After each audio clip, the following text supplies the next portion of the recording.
相关朋友来看这新闻，讲到美国总统拜登昨是批准予台湾美金5.67亿的军事援助案，授权予这国务卿会当直接替美国的国防部做军事训练等等，协助台湾防卫。军事专家是认为，军援的设备包括着无人机、通信、电子设备等等，美国的做法会当是证明讲对台湾有照拼照行。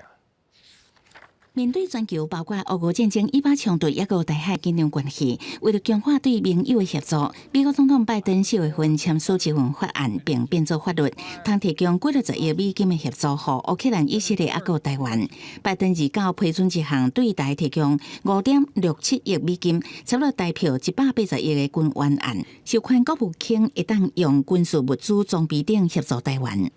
那这次呢算是金额最大的哈，它也彰显对台湾地区的承诺哈，那也可以做给印太的盟友来看说，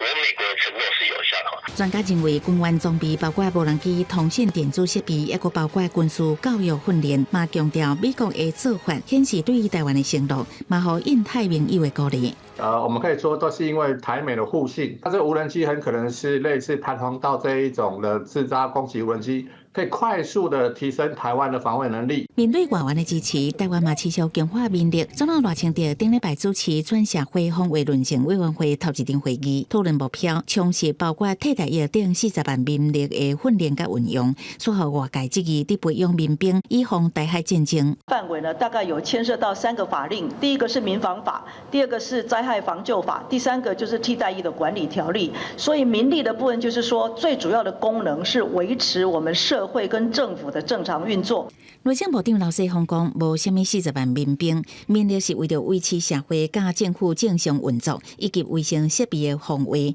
最后才是支援军事勤务，这拢规范伫民防法的条文内。记者综合报道。